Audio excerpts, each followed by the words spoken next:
Avast and ahoy, g'day once again to ye mateys! I be Josh the Pirate, and I be here on my channel Corsair's Cove for a little post-season wrap-up with some of my lovely friends from my 2 Humblewood campaigns.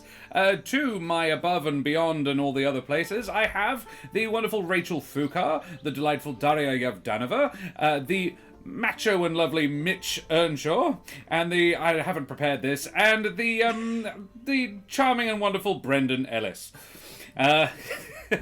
Who are respectively Tris Caper, Julio Switchgear, Nevermore, and Eric Shadowmalt from Flocks and Fire and Monsters and Magic. And we're going to do a little bit of a table talk, so if you have any questions for our lovely cast members. Firstly, we have a special and exciting announcement. Julio Switchgear is going to be a permanent fixture. We're keeping him because he's lovely and charming, and we think he was really splendid. And Daria did an awesome job. So the very, very, very first thing we need to do is actually level Julio up. He has advanced to level 6, and so we're going to have to roll them bones. So Julio, presumably sticking with Rogue Swashbuckler, or would you consider? I know I've just dropped this on you, Daria, very quickly, but yeah. probably stick with Rogue Swashbuckler for level 6. Yeah, at least for now, for sure. Absolutely, not a problem. I felt his usefulness. Yeah, absolutely. The party needs a rogue because Trish isn't there, and Kesh does not fulfill quite the same niche. Unfortunately, it's a very different party dynamic, and rogues are always handy. So we're going to have to do a couple of roles in chat. We've got a couple of people. Katie Wolfsbane and Spina are both here. Would you like them to roll your dice for you, Daria? Yeah, absolutely. Marvellous. All right, well, Spina and Katie Wolfsbane, if you wouldn't mind typing !roll space 8 in chat, and we will pick the better one as Julio's extra hit points for the... Oh, hello, I've got a dog on me. For this next season. A 1 from Spina, not Grant. ! Katie Wolfsbane, ! roll space 8. A 3. Well, okay, that's a 4 hit points. I'll take it. I'll tell you what, you can have both of them. Let's put it together. You can have the 4. Thank you. There you are. So you both with my +1 con, it's 5 a extra big hit 5. points. Yes, Nice. it's about average. There you are. Cool. Well, there we are. That's that bit. Do you get anything fancy on the level up? I wish I knew. Let me just consult the sacred texts just for a second. Rogue level 6. This is the thing that Trish turned down in favor of a barbarian level. Expertise. Oh. Another expertise. Oh dear. 2 more. Don't mind if I do. You know what I think? I think the next time I get ability increases, I will go for charisma, and I'll put expertise and persuasion, because we need that shit. Yeah, you do. Yeah, well, I mean, Eric's got you covered as long as it's animals. But that's the only time it matters. Come on. Yeah. As long as it's animals and they're okay with my -1 to charisma. Yeah. This is a party who the highest charisma is Julio with a +1. Everybody else, nice. everybody else is negative. For 10 episodes, it was Kesh with a +0. I do apologize. Actually, Javier's is Really? a +2. Wow. Javier's is a +2, but he's not around a lot. He often buggers off. I feel like Javier also has a very different approach to persuasion. Yeah. It just feels like that. Yes, absolutely. Yes, thank you very much, Spina and Katie Wolfsbane. No new spell slots. Julio is a swashbuckler rogue. So exactly the same as Trish, but without the rage. Cool. Alrighty. Well, that's that dealt with nicely. Secondly, Nevermore, I will confirm you did return safely to the material plane without any further hijinks. And for those who haven't caught the crossover episode over on Roll for Damage on Monday night, basically Nevermore and Jude are taking a bit of time to recover from the planes jumping activities because there's 2 people in their body soul, whatever. So they're really, it's like jet lag, but like times 1,000. And a lot of wibbly wobbly, timey wimey nonsense going on with their what's the word? Just internal equilibrium from jumping plane to plane to plane to plane. You did 5 plane shifts over the course of about a day or about 2 days of subjective time, which is quite a bit for your bodies to handle. And you also conveniently it synced up the 2 campaigns. It did. Yes. That's the great thing about having that, because I could just say, like, it takes as long as it takes, maybe a little longer. So that's that. So guys, I suppose we'll get to the meat of this, shall we? The nitty-gritty of Table Talk. So chat, if you have any questions for our lovely cast members, feel free to throw them up in chat. I have one to start us off, however. Favorite moments from the seasons. If you have one from Flocks and Fire or from Monsters and Magic, throw it up in chat. And guys, what was your favorite thing that happened in the last 12 episodes? Probably go for you. And if you've been keeping track of the other campaign, you can also talk about them if you like. Oh, Lord. I loved, and Trish hated, the accidentally getting to the water plane. That was super fucked. And the descriptions of everything in the water plane was so gorgeous. The castle made from 1,000 ships was so beautiful in my mind and in your description. Fucking awesome. I loved all the water plane stuff. It was a nice break from describing flaming shit.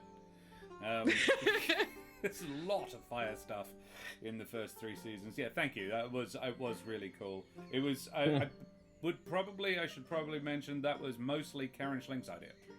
That was mostly nice. the Mother of Bunny's idea. We were discussing it on the drive up to Geraldton, and I was like, what am I going to do with them? How am I going to sort of fit this all together? I had a bunch of stuff I actually wanted to do, but I was worried about how long it was going to take, and Karen suggested adding in an accidental plane jump. So that was all written in a hotel room in Geraldton. So it was a good portion of it was the Mother of Bunny's idea, as was the waterfall tapestry description. Full credit where credit is due, the Mother of Bunny's there. Accidentally getting to the water plane was just the right amount of chaos. I loved it, Katie Wilsmith. Yes, good. Agreed. Mitch? I'd have to say towards the beginning of season 3, where my character's father, basically died. Yeah. That was pretty intense.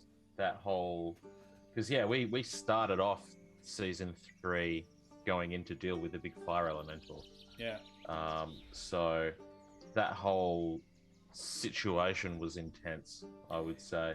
Getting to have someone come in and play Lazarus, that was great. So cool. Yeah.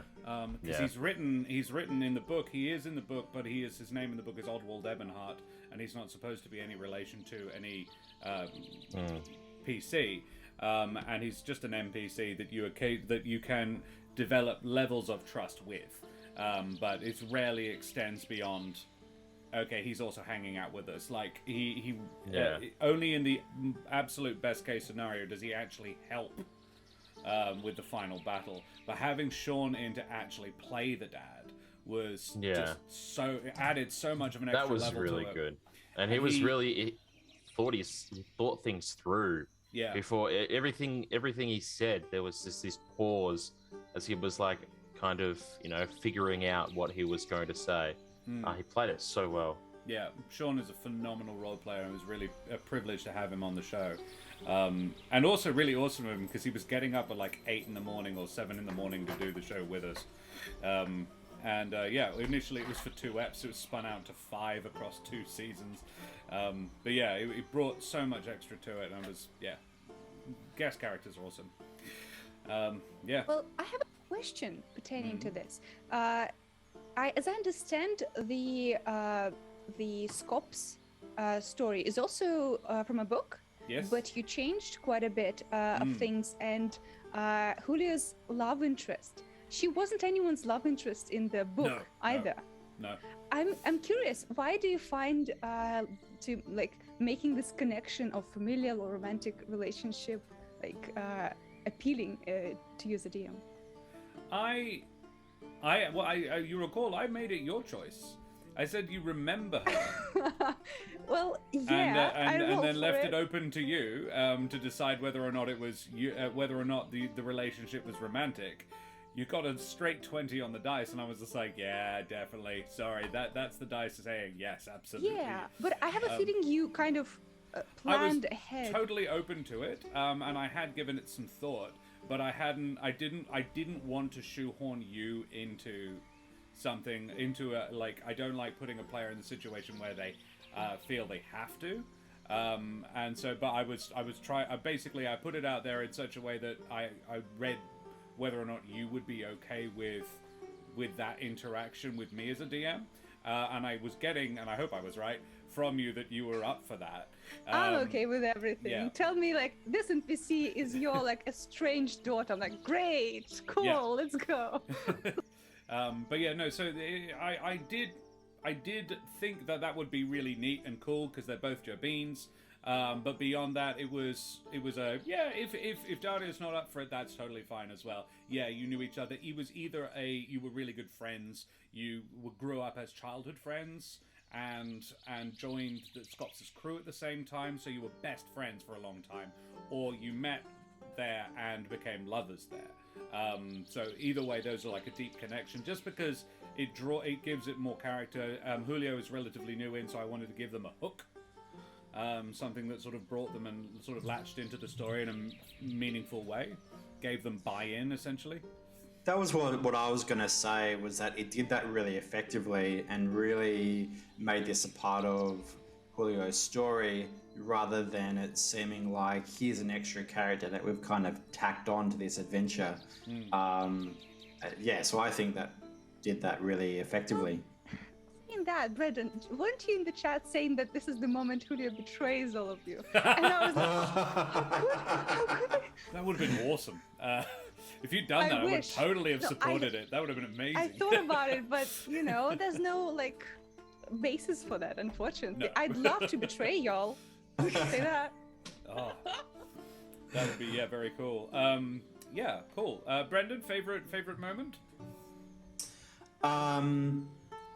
Probably, I can't narrow it down to just one. I think it's a series of moments of the relationship building that we were able to do with each other as characters.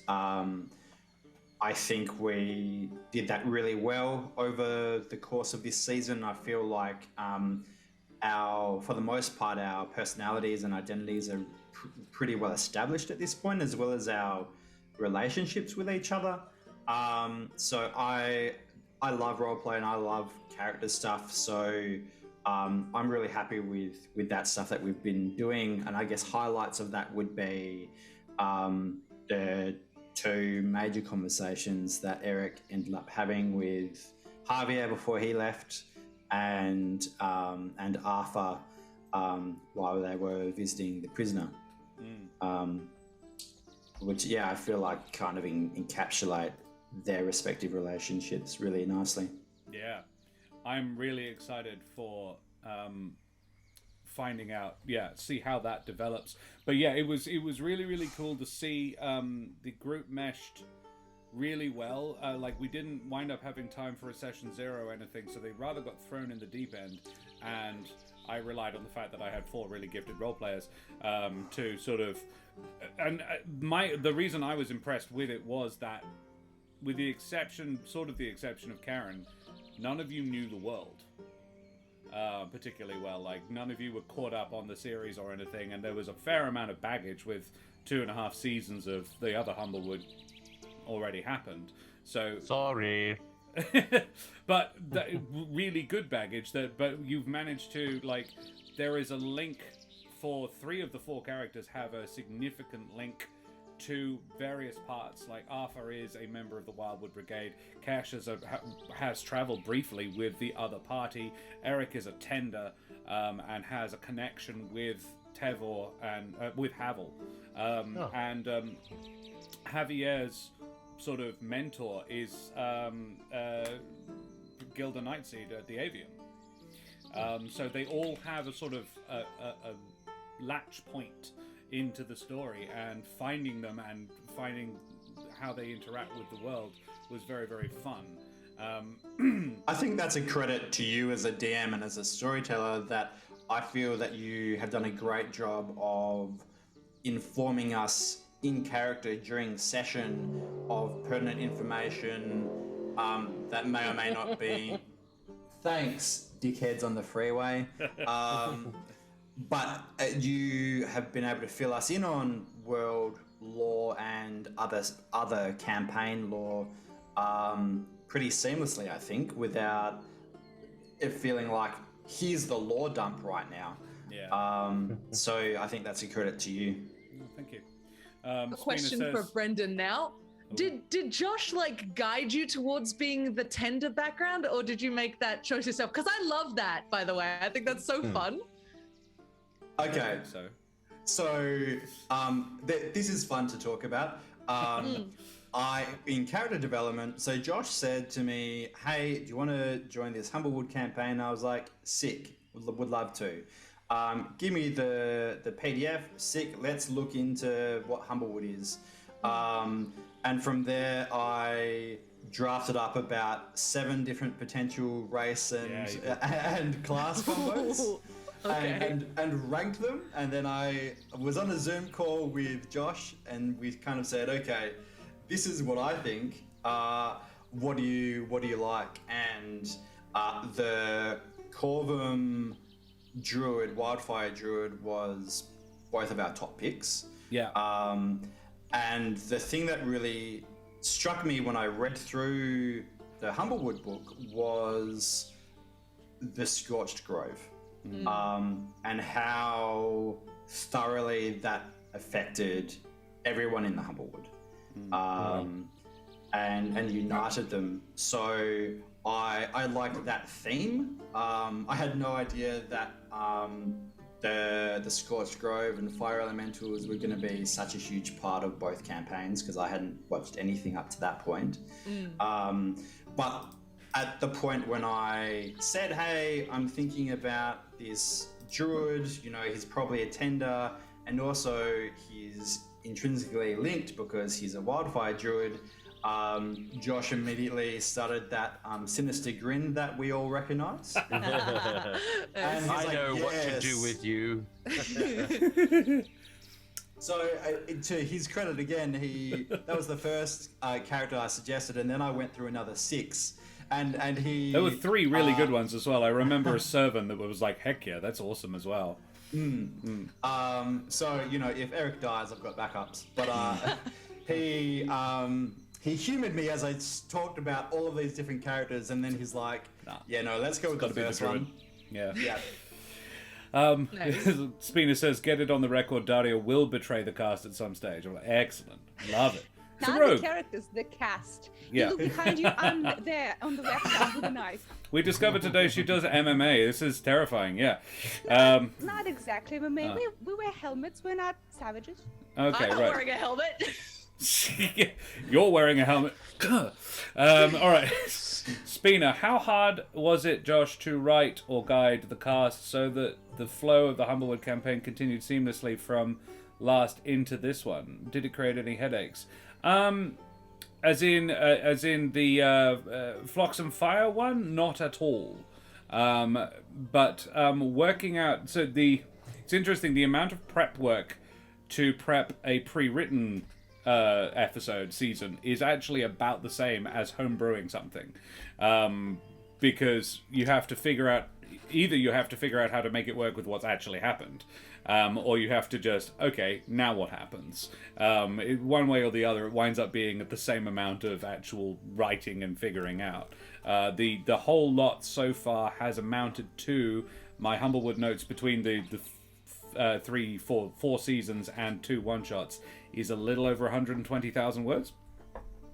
Or the best part of a novel at this point.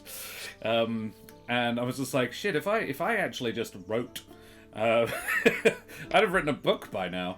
Did it create any headaches? Only insofar as I am now at the end of the year fairly creatively drained. I'm looking forward to a month or 2 off. where I'm going to go off and do something else that's ridiculously creatively draining.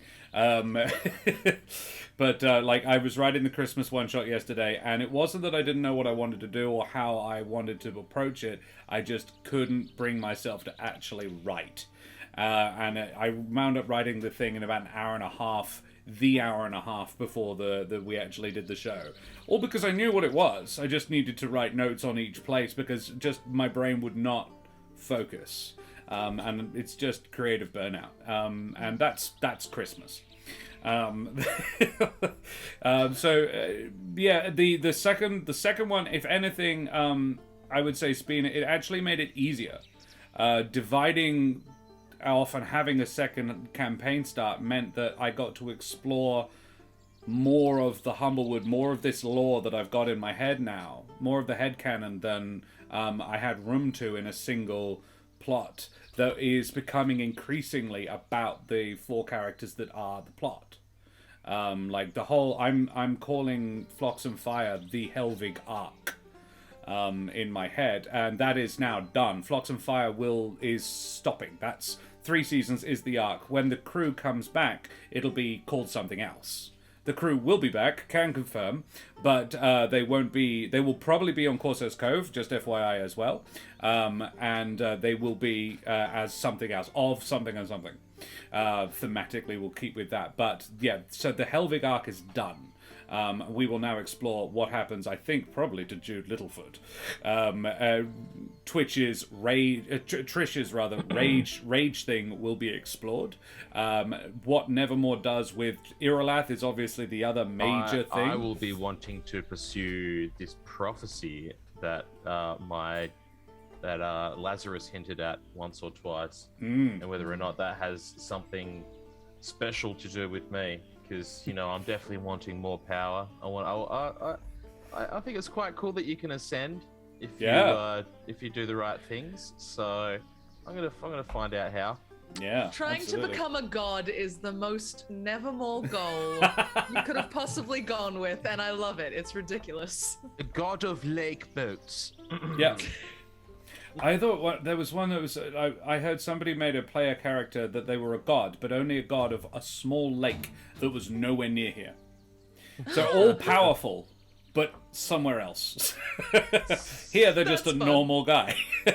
They were a warlock and they were their own patron. But yeah, that's fun. That's definitely going to be something that Nevermore pursues, is this whole prophecy angle. Definitely. Because we've gone and dealt with Helvig. We've got him back here now. Let's try and find a way to get Iralath out of me, assuming Iralath wants to get out of me. Yeah. So, whereas the Monsters and Magic crew, it's an increasingly political story, where they are slowly uncovering that the Alderheart Council are totally not on the level 100%. And we've hinted at that in other places.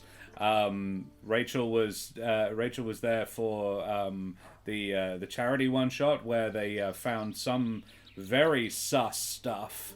Oh my god, that Freddie Minnelli was present when we uncovered that someone in the Alderheart has been directing funds away from the Wildwood Brigade, and is storing them in a warehouse, and there's a secret door, and there's an office full of notes. One of them was the letter that was written to Scops. Which we found in our campaign. Which you guys found was sent to Scops after that. Yeah. And he mysteriously gets bailed out whenever there's problems. Yeah. So some deeply sus stuff going on. So the Monsters of Magic crew, that's their arc, which is why in my headcanon, Monsters of Magic is called Humblewood Civil War. It's a little bit God of Peasants. I'm also displaying, for those of you who don't know, I'm displaying all of our fan art, the vast majority of which came from... no, it's not Captain Kazi, is it? It's Wheat Belt. Wheat Belt, that's the one. Wheat Belt does our amazing fan art. The only exception being the I Am a Boat picture, which is by Lux, which is also fun, and that is a direct quote from Arthur. I am a boat. I put up the 'twas spooning the booty all night long one, Brendan. The only one I haven't put in there is the Kesh gif. The animation, so The good. animation was. There's an animation of Kesh snorting cocaine, but I thought that's probably too much for Twitch. Oh my god. It's excellent. It's really just a face plant and then slide along. It's so good. And the animation was done in about 30 minutes. Yeah, Oh my Wheat God. Belt moves so quickly. Like it happened and it was have- up on Discord by the end of the app. It was Like ridiculous. the first episode I was on, like 30 minutes or something went by, and there's a little Julio with everyone hanging out. Yeah, And I'm like, the little "What? campfire That's- one was done so fast. And I really love the style as well. It really captures all the characters beautifully. Yeah. There are some damn talented people out there. Yes, there are. Cool. Alrighty. Daria, what was your favorite moment of the season? Coming back to that one. Yeah. Okay. Well, I really liked. This one is interesting because there's nothing really happening too much, but I liked the chemistry between you as a DM and other players that I got to see, because when I came, you obviously gave me like a blurb of, okay, that's what's going on.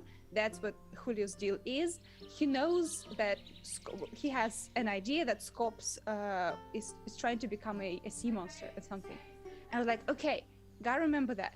And then when that got revealed by the prisoner, and everyone was like, what? The spookiness of it all, and the like actual natural reaction of the players. I just love these little moments that show that everyone is involved, everyone's immersed. That's where the actual D&D is. It's not about like bells and whistles. It's all about like, I'm buying into the story. I'm worried about the consequences. That's cool. And something I have not been there to see, but I did see in the VODs and broke my fucking heart. The actual conversation between Eric and Javier when Javier is leaving. It's nice. It's just nice. Eric's just a nice person. Yeah. There's one in Yeah, every group. well- No, I don't think he's nice anymore. It's definitely Nevermore. Yeah. I'm the nice one. Sure. I think it's I Helvig. There's a lot of really raw emotional role playing throughout both groups or squads, it seems. That's really good. Like there have been a lot of moments where I've been very moved and like almost broken down mid-sentence. And you don't get that if you're like detached from your character and detached from what you're doing. Like if you've been suckered into really feeling that emotional response, then you're really Yeah. So I agree with you, Daria. That reminds me, actually, Mitch, probably one of my top moments from your season 3 was Nevermore spiriting into the fire plane and having that conversation with Helvig. Was a really beautiful moment. My favorite moment. My favorite moment in Monsters and Magic was definitely thinking back to early in the season was Nevermore with the whole group dealing with Lazarus's death. And everybody doing it in their own way, and being able to like, I love having an NPC that's on hand to fulfill a role that is needed, and Susan and Riffin being there to both be the gruff dad and the caring mum who needed to be there at that moment, the ones that he'd never had, was very, very cool. They were 100% very influential with how Nevermore went on to look at his father's death, because that could have definitely gone an entirely different direction, but they kind of showed me the way. Yeah. There was a moment when Helvig got eat, and AJ, and this is a credit to AJ as well, because AJ knew that was going to happen. That was preordained. And AJ, as the producer, did know that was coming. And Dan had also been told. And Jude, AJ's reaction was very raw and visceral despite that. And it was no, he can't be gone. And yeah, that that whole thing was heartbreaking. But both parties are very good at balancing oof with ha ha ha. They like we can go seesaw. Like there was one really heavy that Nevermore reading the letter from his dad, which Sean wrote, which was hecking cool. And it was heartfelt and beautiful, and your reading of it was awesome. And then we jumped to a conversation about juice. Yeah. And it was great.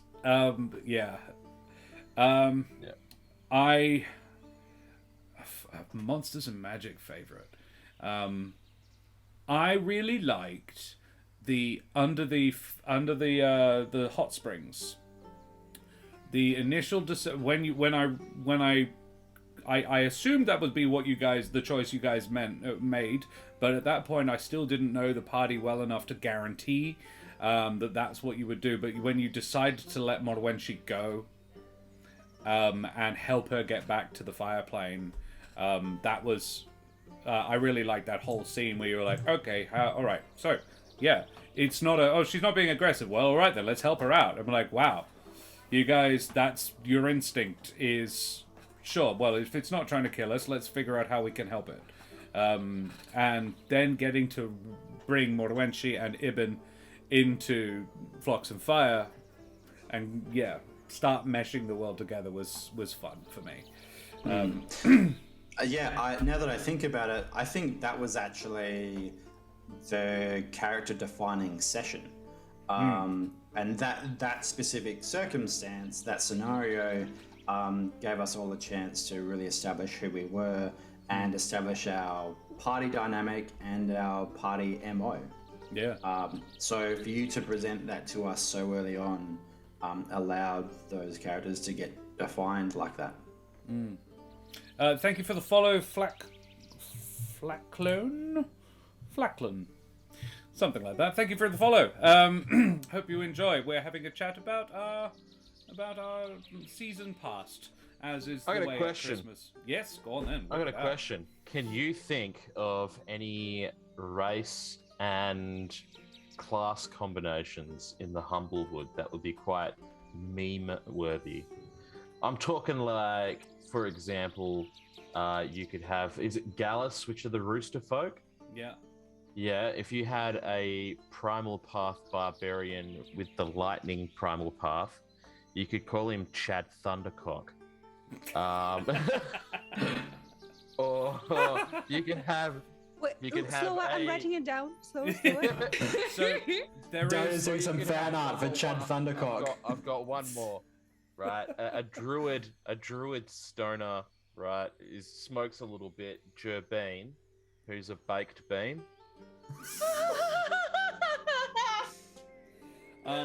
So Karen has played a character that we initially we called Audrey Hopburn, and she was so there is now I found out because it's all in my D&D Beyond for some reason I have access now to all of the book 2 character race choices, and Loridae, I believe they are called, are rabbit folk. They are now canon in the world. Dex and intelligence, +2 Dex, +1 intelligence, which kind of makes sense. Rabbits are stupid, but that's fine. Trust me, I have 2, I know. But yeah, sure. Make awesome rogues is basically the point. But Loridae are totally a thing. I homebrewed essentially a Loridae out of a Gerbine. I crossed Gerbine and Tabaxi, and that's what I got. So when Karen was Audrey Hopburn, she was a Barbarian. Nice. And Audrey Hopburn is the Barbarian with the big axe. She was awesome.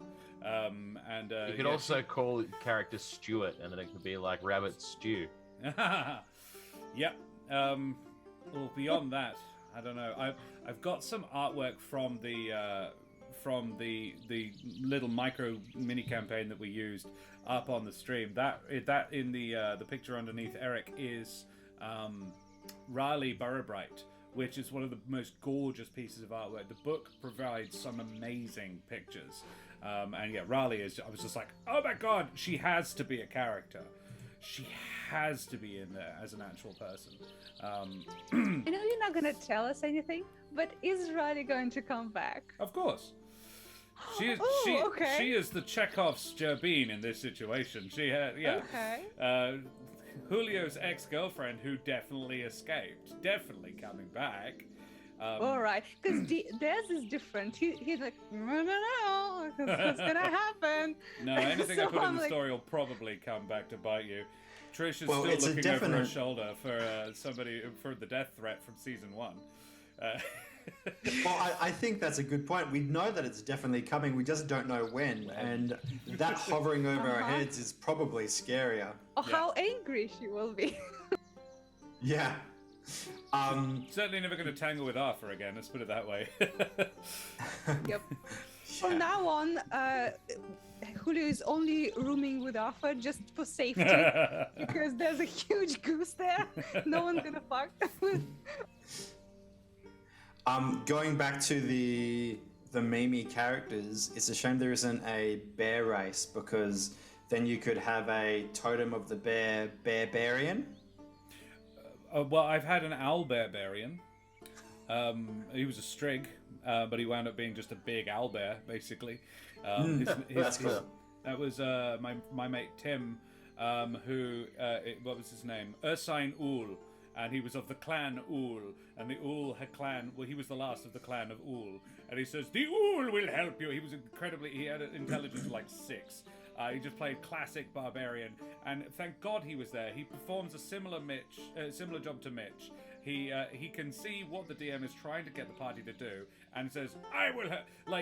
Whenever there's a call to adventure, the rest of them go, "Right, how much are you paying us? We want loads of magic items." The Ool goes, "I will help you. Come, tiny ones." And and they're like, "But we're extorting him." "Oh, fine." And just moves the fucking plot along. I'm like, "Thank you, Tim."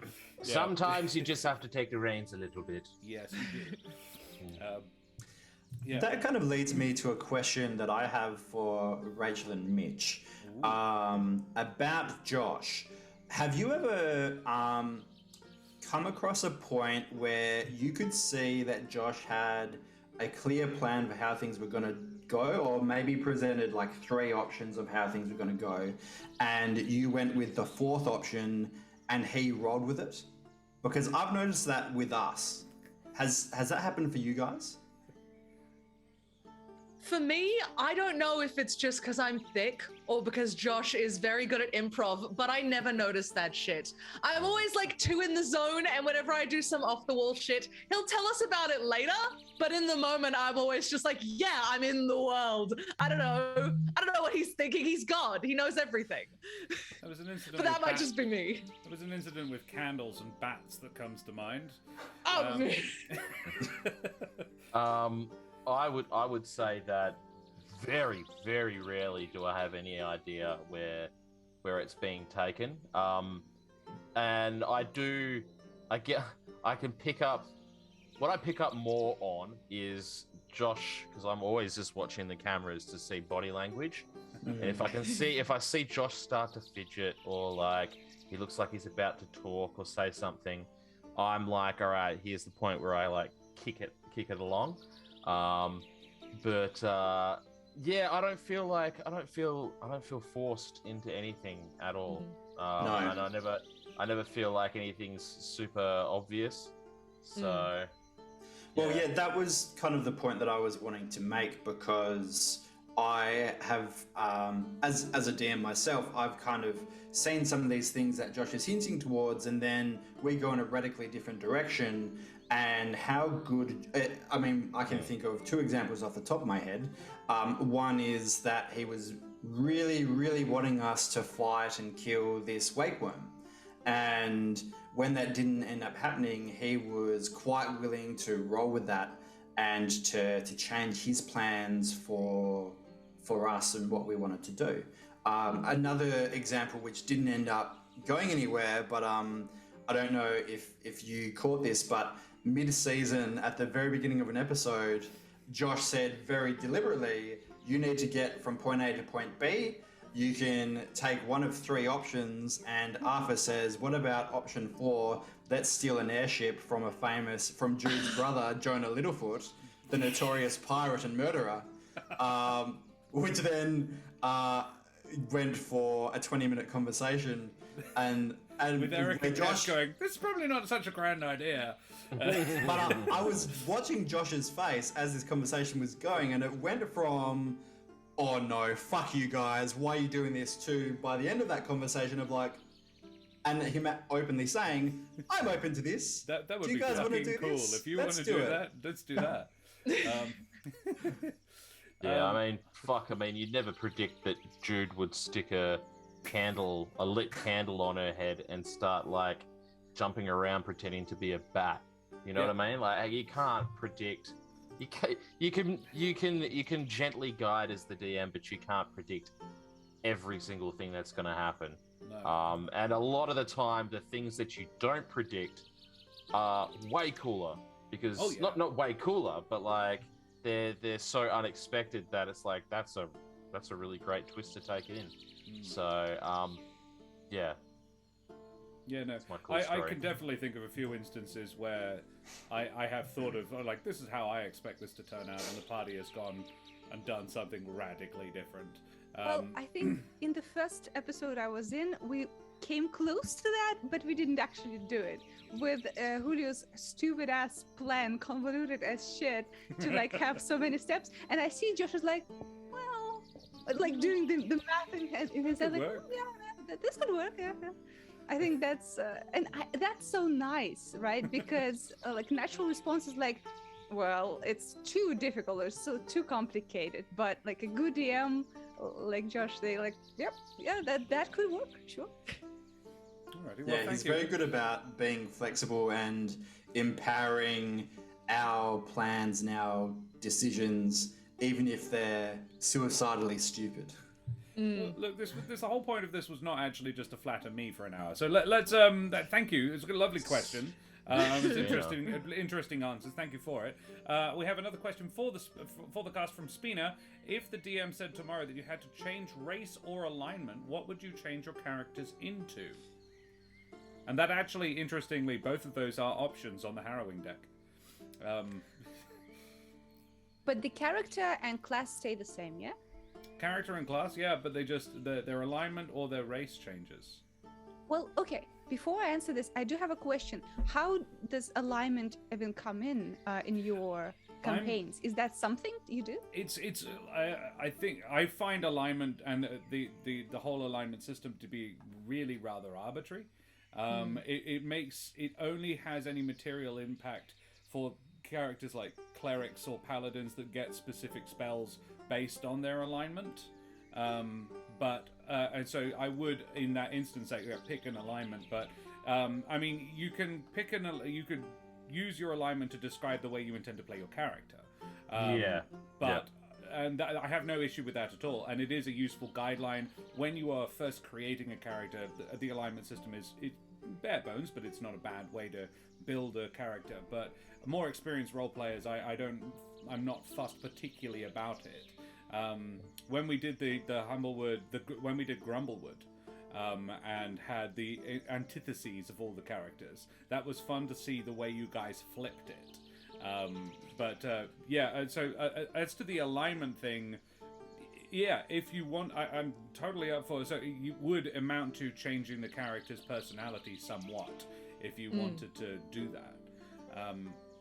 I mean, they're all fairly chaotic neutral anyway. I don't know if there's any of them that really... Jude would probably identify as good, but Jude's actions would really contravene that. Probably quite Wouldn't a bit... you say Julio's good? What? Julio is good, but I don't know if Julio is good. Okay, yeah, that's fair. He's so good. He is a complicated neutral, I think. Morally flexible, it would describe most of them. I think Eric's probably good. Well, I was thinking about this, and I think that, at least as far as most of the party is concerned, his alignment is pretty nebulous at the moment. Yeah, right. I feel like Eric is a little bit on lawful side, to be honest, because it's not about like laws of the land, but like his internal kind of His compass on right understanding and of the wrong world. is definitely, yeah. I would love to see Trish get pushed over the fucking edge, because I feel like it could happen. She often finds herself, you know, bending to the whims of her friends and going along with the shit they want to do. And I feel like if you just pushed her a little more, she could go like full selfish rogue, and that would be interesting to play. Just being like, I'm just gonna do whatever I want, whenever I feel like it. Fuck all of you. That would be really fun. Mhm. I honestly feel like Nevermore's alignment, if I had to give him an alignment, it would be lawful neutral. Yeah. He's not necessarily good. He doesn't do bad things either. Very kind of straight in the line, and definitely lawful. Like, things are done a particular way. Maybe less so lawful and more the order of things. You know, growing up with a set of rules that my father, adventuring rules and stuff. So I guess the opposite for Nevermore would be if Nevermore's friends weren't going to be hurt in the process, but there was the possibility that Nevermore could gain like powers in some way through this whole Iralath connection, I think he'd be willing to lean in different alignments, whether or not that puts me towards chaotic or leans me away from neutral to evil a little bit. Who knows? Yeah. I'd take it. I'd take it, to be honest. Yeah. Let's call the question just race then. If your character was to be another race, because the alignment one is complicated. Let me just Google the rating real quick. While we're still on the alignment, just quickly, I'm just kind of curious if Nevermore would be lawful neutral, then I guess between Mitch and Josh, what would you call? Iralath. No, not Iralath. What's Dad's name again? Oh, Lazarus. Lazarus. Lawful evil? No. Lawful neutral, I Would would he say. be lawful neutral as well? Yeah, probably. Yeah. He was doing trying to stuff for do good but things, but extremely doing bad poorly. things. Yeah. Yeah. Yeah, Yeah. and So definitely I think that's- lawful. Yeah, I think that's just really interesting because that's what I would have thought as well. That, you know, and I guess it's probably shows one of the flaws of the alignment system, that you could have two characters with ostensibly the same alignment and doing radically different things. I don't think the system is flawed. It's just very basic. It's like having an IQ test. Yes, it gives you a rough idea of how clever somebody is, but there is so much nuance missing from it. And I was like, yeah, sure, it's a reasonable way of ranking people based on their intelligence, but it's not in any way perfect. And yeah, the alignment system is, it gives you a broad idea of what this person would react in any situation. But like if Jude was to say, yeah, I'm pretty confident AJ would describe Jude as chaotic good. But Jude does some markedly not good things. Yeah, like every now and again. More out of ignorance than anything. Yeah, to a degree, but then, it's a whole bunch of murderers. It doesn't like being called a murderer, but is definitely a fucking murderer. Like, murder was not necessarily the solution. Like, she killed people where that was not necessary. Like, where you could have disarmed or knocked unconscious. There are so many other options. Jude is very black and white. But again, ignorant, I'm like, yeah, is it ignorant to not know that it's possible to knock someone unconscious with the flat of a blade? Whether your first solution doesn't have to be to cut the carotid artery. My Anyway. flashbacks to you describing Julio's kill of someone with like piercing their jugular when I specifically said, let's go on a non-lethal line. What is this now? Hey, I'm not judging. I'm just saying. So yeah, quickly, and then we'll get to Katie Wolfbane's question because it's a good one. What if you were to change your character's race? What race is Arthur? Arthur is a goose. He's a gallus. He's a Gallus. Gallus. Okay, I would make Trish a Gallus because I think it would be really interesting to see Trish as a bird folk, because so much of her personality is being humble folk. Specifically, a black swan, because they're beautiful but also Terrifying. huge and will fuck you up. Yeah. I think that'd be fun. Yeah, dead set. Love it. I would have to be some sort of snooty-looking bird, so I'm thinking peacock. Yeah. There's something I've just been looking at. It's called a royal spoonbill. It's Oh, this big, yeah. like noble-looking slender thing. And then potentially like a bird of paradise, constantly preening over myself. So it'd I be think either a they're luma kind of or a gallus. nevermore things. Yeah. Yeah. The royal spoonbill probably, or the peacock. Peacock's a gallus. But It's hard to imagine Nevermore as anything else, though, to be honest. Yeah, a bird of paradise would probably be a luma. Probably. But you could make an argument for a couple of different. There's a black bird of paradise that has a green neck frill that it pops up. That could easily be argued to be a corvin. It'd be so cool playing a toucan. Rachel's fiance has done that. Oh, really? He played an Aarakocra toucan, but yes. Brendan, Daria?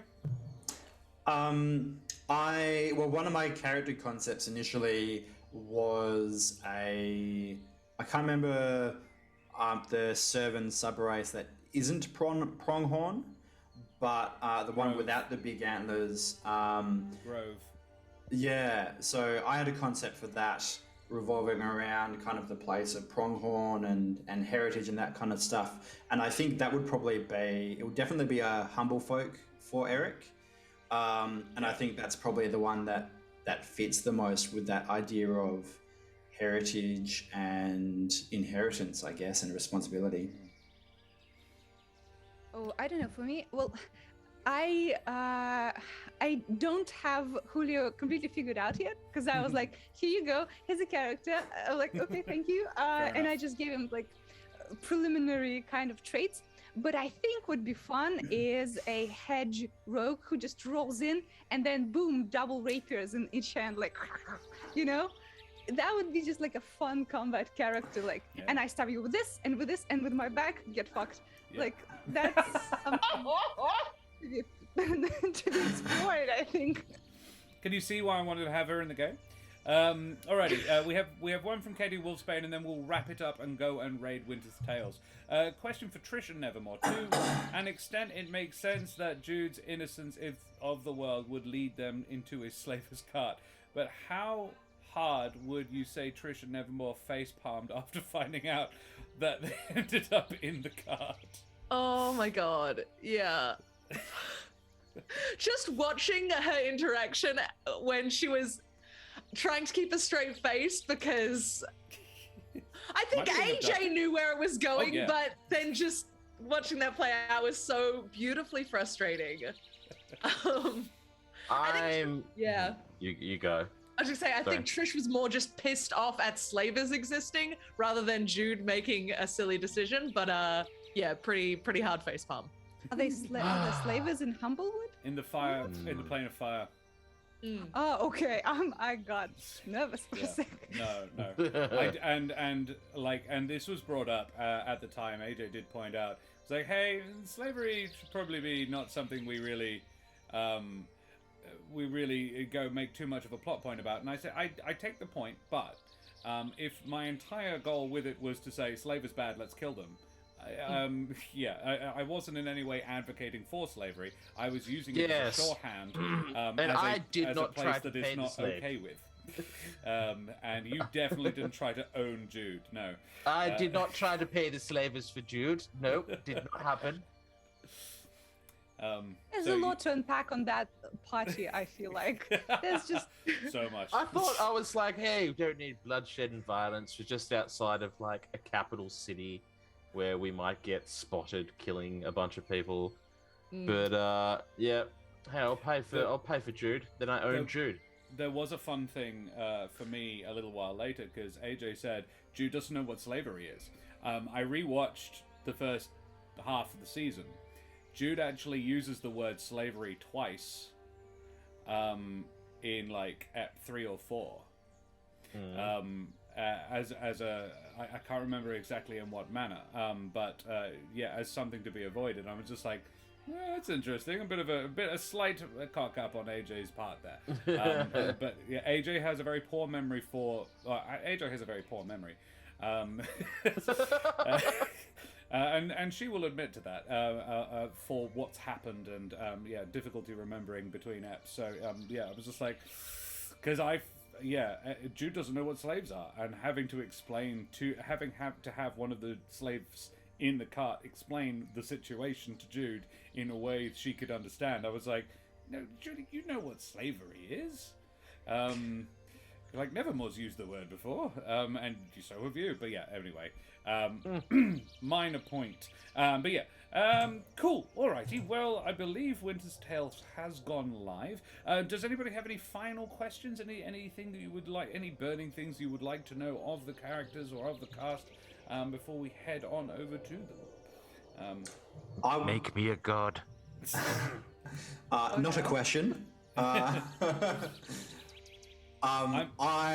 Speaking of Nevermore, I want to know when Eric and Nevermore are going to get to meet, because that is going to go very poorly, I think, but will be hilarious for everyone watching. Well, I feel like, would they have met before? Because they're both fancy Corvum. Surely at some social event. Oh, of course, yes. You would have met all of these I suspect Napatch, right? Yeah. Nevermore would definitely have met Granny.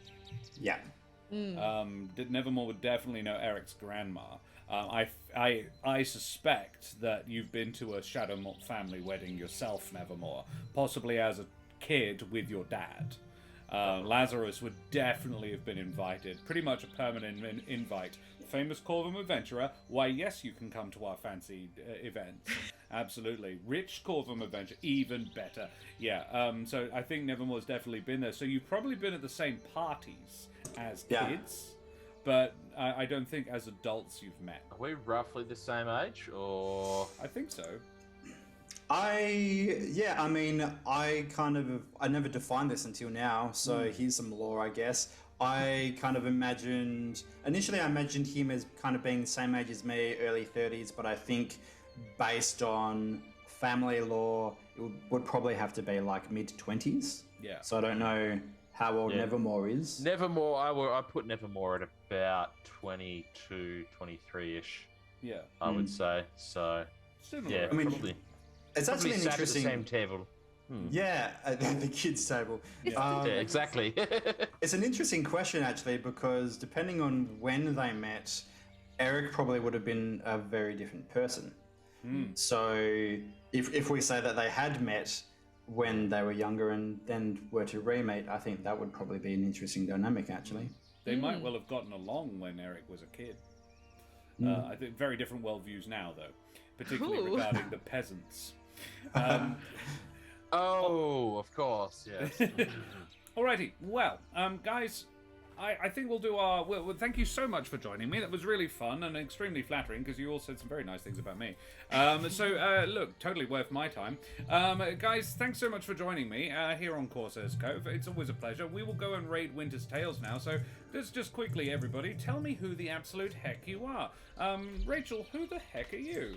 Hello, my name is Rachel Fukar. I'm a writer, actor, and creative trash at large. You can find me on Twitter and Instagram at Rachel Fukar, and you can find the book that I wrote, The Rings of Mars, right here on the internet. It's a sci-fi adventure, and you should check it out.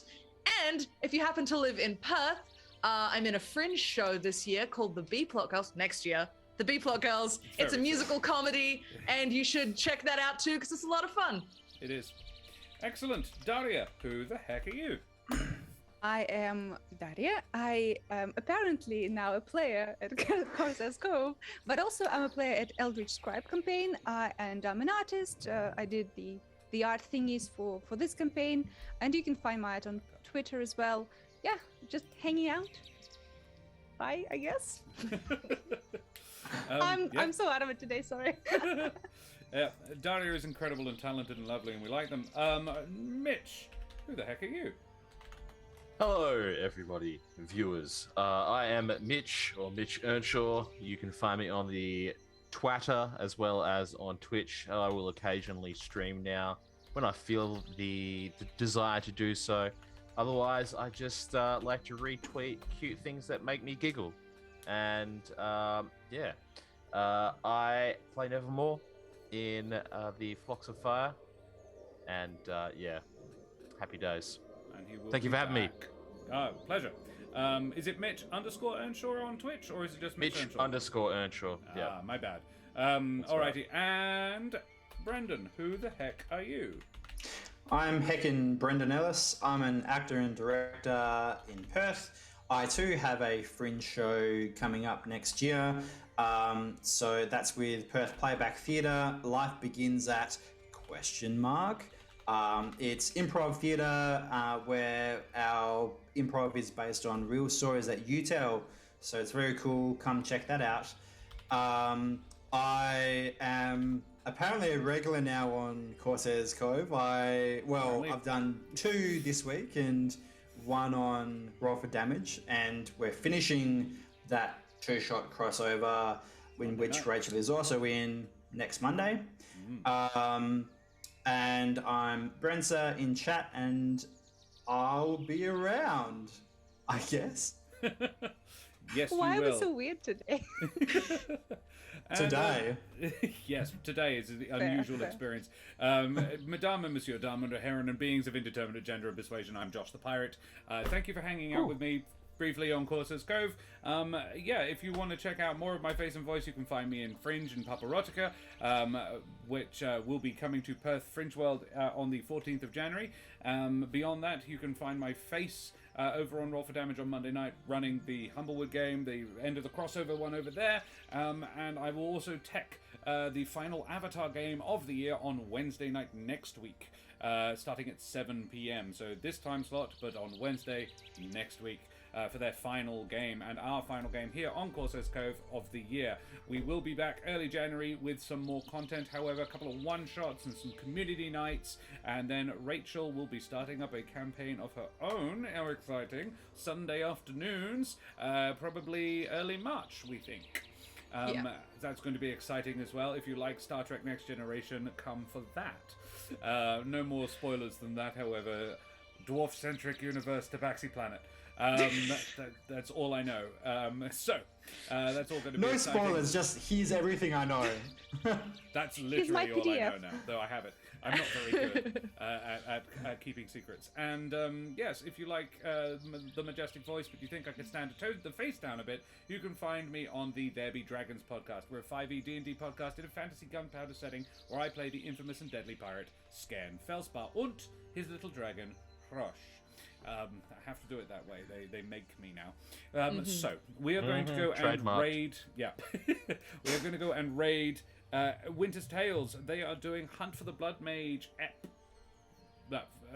It's a year on in the world of the Academy of Xandar, and V is going to get her revenge on.